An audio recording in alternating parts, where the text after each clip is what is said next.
This is Stampy, and welcome to a Minecraft Let's Play video, and another video inside of Stampy's lovely world. Good morning, William Beaver, and good morning to Fizzy Elephant, who is right behind me. Don't smash the glass. Be careful. Be careful with your hooves, smashing them against the glass. It's quite fragile. Anyway, today I'm going to start off, as I always do, by going and having my breakfast. Nom nom nom nom nom nom nom.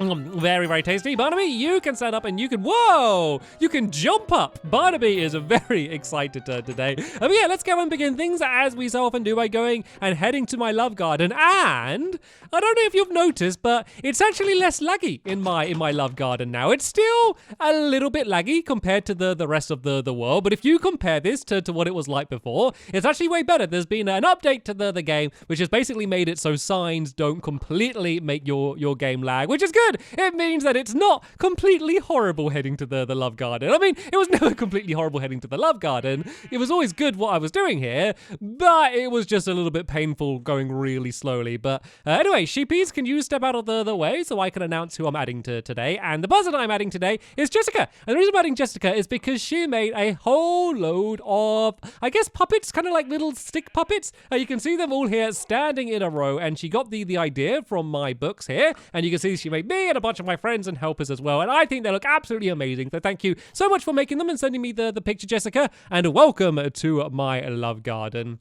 Okay, then we are going to take I think my helpers are celebrating the now not so laggy love garden with a little dance routine they're doing there. Very nicely synchronized. Anyway, let's go and take Barnaby to the doghouse so we can drop him off with his friends and we can go and choose who's going to be joining us today. And then on our commute to the Funland, where we're going to be building today's minigame, we are going to travel in a way that I have never, ever, ever traveled in my lovely world before. Is anyone curious about the way I'm going to travel? We're not going to go by teleporter. We're not going to go by minecart. We're not going to run. We're not going to jump. We are... Oh! My dogs aren't here. My dogs, they're all in the cinema. Oh, no. I left them in the cinema. I guess, Barnaby, you can join me today. If you didn't see my last episode, it was my Halloween special where we all went to the cinema to see a bunch of scary films. And I guess I kind of accidentally left all of my dogs in the cinema.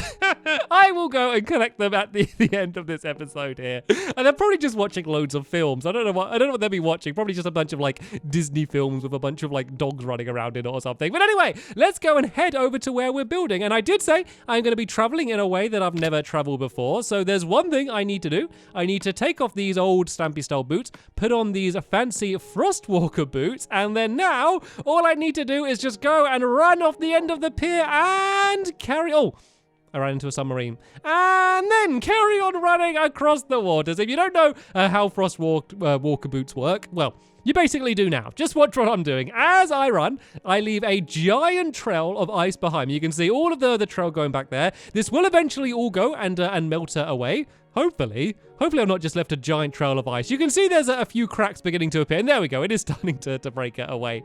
And this is how I am going to travel to where the game is. To be fair, I don't have to travel very far because I am literally just traveling to here where William Beaver is eagerly waiting for me. It may be a fancy way to travel, but probably not as fast as, however, William Beaver was able to get here. So these are going to be the boots that this game is all designed around. To get these, by the way, you need to get an enchanted book, and there's a whole different way that you can get them. You get them by fishing. You can find them inside of like strongholds or inside of in the nether and stuff. So yeah, they're a little bit tricky to get hold of, but I was able to get one, and I got a diamond pair as well, so they're going to last for a long time. But just to be safe, I'm trying to not wear them to get them damaged because they are needed for this game, and I've only got one pair, so I do not want anything bad to happen to them. So anyway, Barnaby, you can come and sit down here. This is where we're building the game. It's a very, very, very big game. So let me go and start building the shape, and then I'm going to explain exactly how this game is going to work. So there's going to be a little bit of a pathway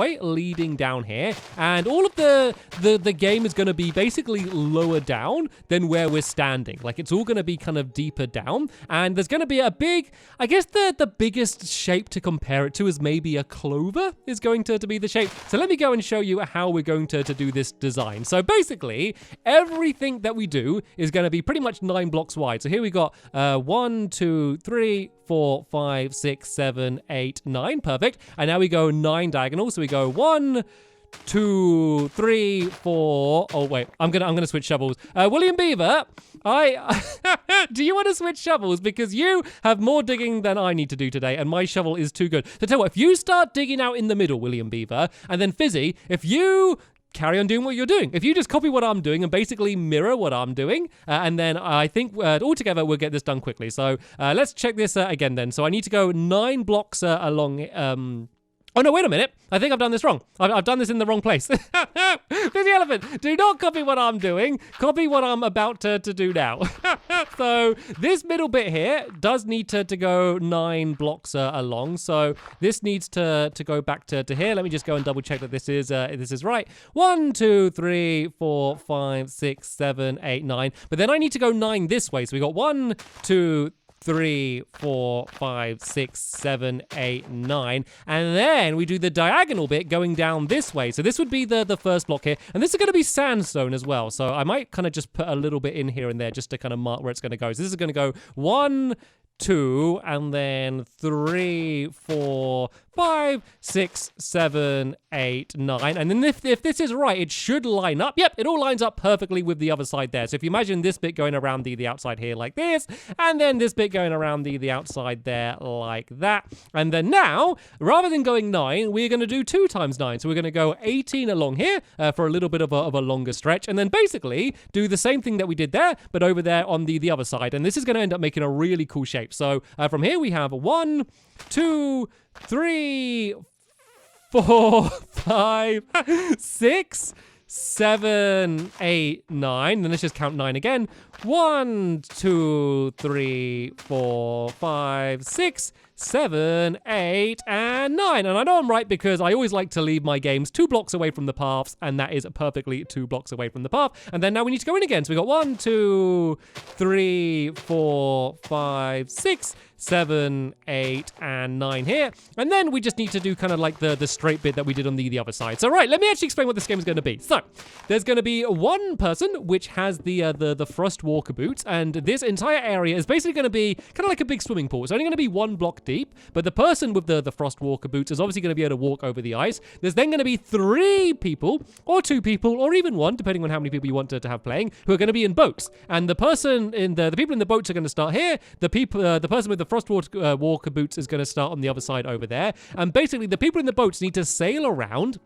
And there's going to be a bunch of pressure plates, which is going to be kind of like hidden in the ground. And they were not really hidden, but just lying in the ground. And they need to try and sail over them. And when they do, it will turn on a little light. And they need to turn on as many lights as they can before getting trapped by the person in the Frostwalker boots. Because you can imagine, if you're in a boat and someone runs and covers the area with ice, you can get trapped. And if you get trapped, you are out. So that is the general idea of the game. I will go into a little bit more detail a little bit later on exactly how this is all going to work, but that's the general concept. Anyway, we need to go back to counting our 9 times table, right? 1, 2, 3, 4, 5, 6, 7, 8, and 9 along to here, and then 9 back this way. 1, 2, 3, 4, 5, 6, 7, 8, 9. I can quickly check. Yep, it lines up with the other side there. That looks absolutely perfect. So yeah, if you want to build this game, I want to do it exactly the same as me. Basically, you just need to count by 9. I actually, like, when I was explaining to my helpers, I accidentally came with like a rhyme to remember. It was like, remember the rhyme, if it's a line, count by 9. Isn't that a nice easy way to remember the shape? Apart from the long line, which is 18. So I guess it's like, if you want to build the game, remember the rhyme, if it's a line, build by 9. Or 18 in some cases. So that end bit kind of ruins the little rhyme. But apart from that, it makes it very efficient. So, right, let's go and build this down to here. I haven't really been counting properly. So what I'm going to do is I'm going to count when I go and put in the sandstone. And this one is going to be another long line. So this one should be 18. So 1, 2, 3, 4, 5, 6, 7, 8, 9, 10, 11, 12, 13, 14, 15, 16, 17. Oh, beautiful. Beautiful. That was perfect. So I can't rely on it being 2 blocks away here because there's going to be a bit of a mechanism here because the way the game is going to work, it's all going to be basically set off by the person who's on the Frostwalker side, and they are going to reset all of the lights. So basically when you go over the pressure plate, it will turn the light on, and then that light will stay on for the entire game, no matter if someone goes over it again, until someone goes and presses the button to reset the game. It will also set the people with the boats off. So there is a little bit of redstone to do this game. It's not complicated. There's just quite a lot of it, just because it's such a big area and it kind of all needs to go and be covered. But anyway, let's go and count by 9 again. 1, 2, 3, 4, 5, 6, 7, 8, 9. Oh, I am a genius. How have I got that right twice in a row? So 1, 2, 3, 4, 5, 6, 7, 8, 9. Honestly, I was just guessing. Like, I can't count and talk at the same time. Like, that is almost impossible to do. If you want to challenge your brain, you can try and talk and like count at the same time. But my brain cannot handle doing it. I was just guessing and I guessed it perfectly. And does this all link up? I think this all links up perfectly. 1, 2, 3, 4, 5, 6, 7, 8. No, Fizzy, come here. Fizzy, come here. We need to give each other a high five because that was perfect. This enormous area and that wasn't much of a high five. That was more of us taking turns punching each other. Let's do a countdown and make it more. Well, let's do it. Let's just run to each other and jump and do a high five because we need to celebrate how amazing we did. Right. We get to complete other sides. And William Beaver, you can join in as well because you've been doing an amazing job digging and I don't want to leave you out. So ready? 3, 2, 1. Charge at each other. We need to try and meet in the middle somehow and all give each other a high five. I'm a little bit behind. And there we go. That kind of worked. That kind of worked out a little bit. So... Right, Fizzy and William, do you want to carry on digging a bit? I just want to go and, there's a hill up here. I'm going to go on this hill up here. There's a reason for me going on the hill. I'm not just bored and wanting to climb a little hill. The reason I want to go on this hill is I want to show you what this game looks like from above because it's a really cool looking pattern. And even though it's really simple to build, like I think it just looks like quite an interesting shape. And unlike anything that I've really built in Minecraft before, so there are a few annoying trees in the way. But tell you what, let's just go and pile up on the top here and we can look down. And I think the design's only going to go and get better because it is going to be a lot of sandstone. Obviously, most of the game is going to be blue because it's going to be full of water, but then there is some kind of patterns, there's some walls and stuff we're going to add in, but there we go. That is the shape. It was kind of hard to tell what the shape was when we were building it. And hello, William, I can see you waving down there. So that's the way the shape's going to be. So what we need to do now is a whole load of digging because even though none of the walls are going to be lifted up, like basically the entire ground is like, you know, the entire game's at ground level. So basically all we need to do is just dig down 2 blocks. 1 block because that's where the water's going to be, and then another block as well because that's where we're going to place in the sandstone. So yeah, let's just go around all of the outside here and just break away all of this dirt. And seeing as it's going to be a whole load of digging, I'm just going to go and cut ahead in the video until we've dug all of this away, and then we can go and start filling in some of the floor and adding in some of the other designs. Okay, we haven't done all of it. we actually got this done pretty quick though, what we have done. I know it doesn't look like anything amazing. It looks like we've just made a mess, but we have dug away most of the top layer of it, and actually we've done all of the top layer, and now we're working hard on the second layer, digging that away. Fizzy's going and putting in some of the sandstone, and William Beaver is using my super duper shovel to basically destroy all of this dirt very, very quickly. So yeah, the floor that we're going for here is just normal sandstone. I did do like a mock-up version of this game when I was designing it, and I did it as sand, and I really liked the look of it with sand. Also, it was easier to do sand because I obviously have a lot more sand than I do sandstone, but it made the redstone very, very difficult, and anytime I broke a block it would all fall down, and actually it's basically impossible, to be honest, because of the way that I was doing it.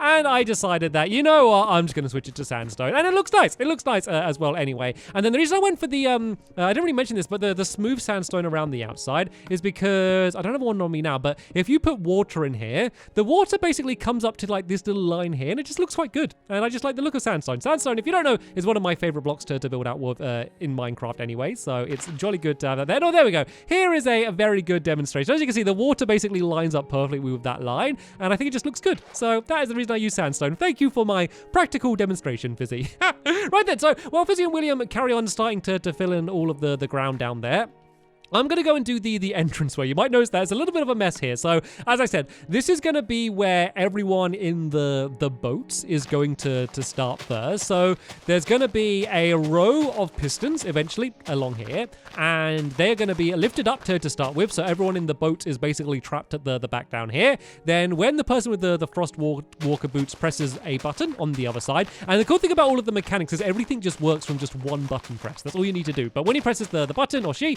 basically basically this block will get pulled down, all of these, and then that will set them loose. But there's a bit of a delay on purpose. So he presses the button, or she, and then runs out into the game, and then they're able to get a bit of a head start just to make it a bit easier for them, because otherwise the people in the boats, you know, there's a pressure plate that's going to be down here. They could just kind of dart immediately round and kind of get a few of the lights on before the person in the Frostwalker boots gets to them. And it's just to kind of balance it out a little bit. So that's the way that's going to work. But here is going to be kind of just the main entrance to the game as well. And I think I just want to make this look a little bit fancy.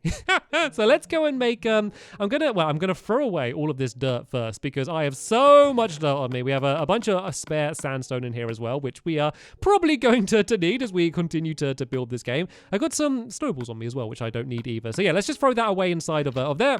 Let's go and make some sandstone stairs, and then let's just go and play around with the design here a little bit. So it doesn't normally matter too much whether you use smooth sandstone or normal sandstone as the floor, because it's basically just the same, but I'm going to do stairs around the outside here. So most of the game won't have an actual wall. So all of these areas here, this is just going to stay flat like this, not even half slabs or anything.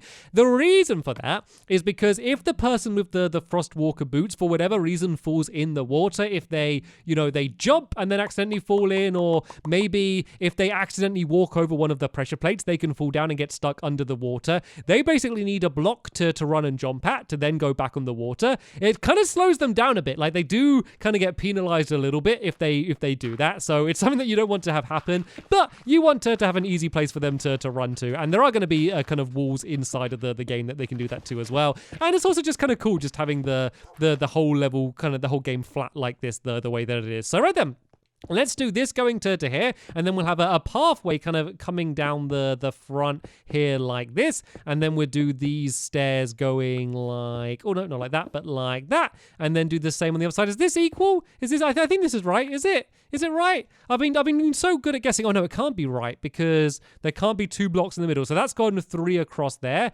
And it's supposed to go back on this block here by the looks of things, just to make the nicer entranceway. This is going to be the way that you are going to enter the game. And I might even play around a little bit and just kind of add in, like, I could do, this pickaxe is too good. It's just annoying to have, like, tools that are too good. Maybe I could do, like, stairs going along there or something, just to add a bit of a line. I don't know, just to make it look a little bit added fancy. And then down here, this floor all needs to be basically the same as the others, but then there's going to be the line, which is going to be lifted up to block everyone off. So the color scheme for this game is obviously a whole lot of sandstone. Then there's the blue, which always looks really nice with water. That's kind of why my house has got so much sandstone in it, because there's so much water as well, and it looks good. And then orange and red as well. So I guess the most similar game you could compare this to in terms of looks is probably my boat bowling game. But just because these colors look good with a whole load of water, so they're the colors that we decided to go for. So let me go and fill in the ground here like this for the starting area, and then I might go and do basically the other side, which is where the Frostwalker person is going to start from, and that is going to be where the single button is. And as I said, the button does everything. So you're going to go over the lights are all going to stay on. That button is going to set off the game, but also turn off all of the lights, and that's the bit of redstone, which is the most annoying part, because it basically means I need to link up from one button over there every single one of the lamps, and there's going to be, I think there's 9 lamps that there's going to be. So there's a maximum of 10 points, but there's going to be one in the middle, which is going to be very difficult to get to. And if you're able to turn that one on, then you get 2 points for just turning that on. And so you're going to get a maximum of 10 points, but that one is going to be a very good one to go for. But you're kind of stuck right out in the middle of the game, which means there's a good chance you might get caught doing it. So it's going to be high risk and high reward. And that's really what this entire game is about, to be honest. You know, there's going to be quick, easy ones that you can go and get to very quickly if you're able to get there, and then more difficult ones. But it's really all about teamwork as well, especially if you have 3 people in the boats. You generally don't want to move around together because you're going to be getting in each other's ways and banging into each other, and it's just going to be more efficient to kind of spread out a little bit more. So this is where the water is going to begin here, and then we're actually going to have this go out a little bit further, just so there's a place for the Frostwalker player to stand. I guess what we could do is we could link this up to the path on this side here. I wasn't really planning to do that, but when I designed the game, I didn't really know where I was going to build it. I hope there was going to be somewhere obvious in my lovely world that it would just fit in. Sometimes that happens. Sometimes I design a game and I'm like, it's 20 blocks by 30, and I load up my fun land and I look around and I'm like, it would fit in perfectly here. A lot of the time though, that doesn't happen. So I basically had to build up all of this land here and extend it out, and it takes a very long time. But it's worth it though, because we have a perfect space to play this game. I also wanted to build it, if I could, quite close to the town, because I know this game is going to look great. So you can't see it here because it's not quite loaded in, but my clock tower is right there, and I reckon that if you get it loaded in, you'll be able to see this from the clock tower, and I think it actually might become one of the more striking looking games in the entire Funland, as long as you're looking at it from above, because it's also low down to the ground. If you're looking at it from this height here, there's really not going to be very much to look at, because you can't really see anything. You kind of really need to be above and looking down on it. But what I guess we can do here is we're going to have the ground all filled in here, as it will be. Basically the same as it was in the other side. We'll have the button down at the front there somewhere, and then I can do a path basically exactly how I did on the other side. So I don't really need to bother filling in the ground underneath, but this can go along to here and along to this side as well. And then this is where the Frostwalker player is going to go. So the way I imagine we're going to play this game is basically we'll take turns to be the Frostwalker, and the way we're going to score it is basically, if you are able to stop them from turning on many lights. So say if you're the Frostwalker and they turn on 3 of the lights, then that means basically you got 3 points. And then if you switch it around to someone else is the Frostwalker, but they turn on 7 of the lights, they basically did worse. So it's like the lower score is better, I guess, is the way it would work. And how did I do the weird pattern here? I can't remember how I did it. Let's just do a different one. Let's just go like that and like that and like that. Oh, that looks quite cool, doesn't it? I could even do that as like a trail leading all the way to the front. Or to what I could do, if I do like sideways stairs, well, that looks a little bit fancy, doesn't it? If I do the same there like that, I think I'm going to go and do this the same design on the other side as well. I don't know, it's just, I always feel like if I'm using something like sandstone or like stone bricks, I always want to use half slabs and stairs to add some extra decoration, just because most blocks you can only place down as a single big block, but these ones you can add these little fancy patterns in, so I always want to go and add them in. But now let's go and add a bit of color in, shall we? Because so far we've basically only been building out of sandstone. I don't know about you, I'm getting a bit bored of looking at sandstone. So there's going to be I just had one little block of color there, and this is going to be where the button is. So this is where the entire game is going to start. Let's just go and make myself I guess I'll just do a wooden button for now. Just to place it down to mark where this is going to be. Let's go and place that down there. So you'll basically press the button, and as soon as you've pressed the button, you can then run in and start the game. And whoa! Fizzy and William have been working like crazy. Look at this! They've pretty much got the entire thing built in. So I don't want to add the water in yet, because trying to do all the redstone and stuff is just going to be really, really difficult to do if there's redstone everywhere. And there we go. There is my clock tower. I promised you that the clock tower was there. And once I've finished doing the rest of the designs, I'm going to go and like really look at it from above and check out what it's going to look like. So this line here where the pistons are going to be is, I guess, going to be probably about here with the boats behind it. And then the main colors, we're going to have red, which is going to be all the way around the outside. And then all of the kind of the walls, which are going to be basically like barriers to stop you from sailing your boat there. They're all going to be orange. So they're kind of the main colors. So on the outside here, we're going to have red as well. And it's also going to mark where the lights are going to be. So the lights are all going to be right by where the pressure plate is. So, for example, there's going to be a redstone lamp, which is going to be in the middle here. Let's actually do this red going all the way to the outside. I think will look a bit better. So it kind of just marks the places that you want to head to as well when you're inside of the boat. So yeah, that's going to be where that is. And then we're going to have a pressure plate just like a couple blocks away from it. I think I can make pressure plates, yep, without a crafting table. So let's just go and make a few of these. So that pressure plate is going to be here. So basically you'd be sailing around in your boat. Hopefully there won't be any slimes here. And then you'd go and sail over this pressure plate. That would turn the light on, and then that light would stay on for the entire game until it's reset for the next round. So I didn't actually really think about, and I'm only starting to think about now, as there are googly spawning all over the place, is the game isn't very lit up. So days are very long in my lovely world, just because it's really, really laggy. One of the benefits of having a laggy world is time literally goes slowly. So, of course, it's become nighttime now, but that's because I cut ahead while we're doing all of the digging away. But normally, I can be in my world for like 20 minutes, and it will just stay as daytime, which is extremely handy. But if anyone wants to play at nighttime, it's very difficult to light up games that are surrounded by water. So I might actually go and add in some glowstone like in the ground or something to make things a little bit better, because this is getting rather dangerous. There are loads of slimes, there's spiders and creepers and everything. Keep your guard out, William Beaver, to try and thin out some of these googlies that are spawning all over the place. I'm also going to go and spread a few torches around the place as well to light it up. So seeing as we got so much work done today, I think I'm going to call it a day for now. And then, well, there's a spider hiding down here. I did not see this guy. Luckily, he seems totally oblivious to the fact that I'm here.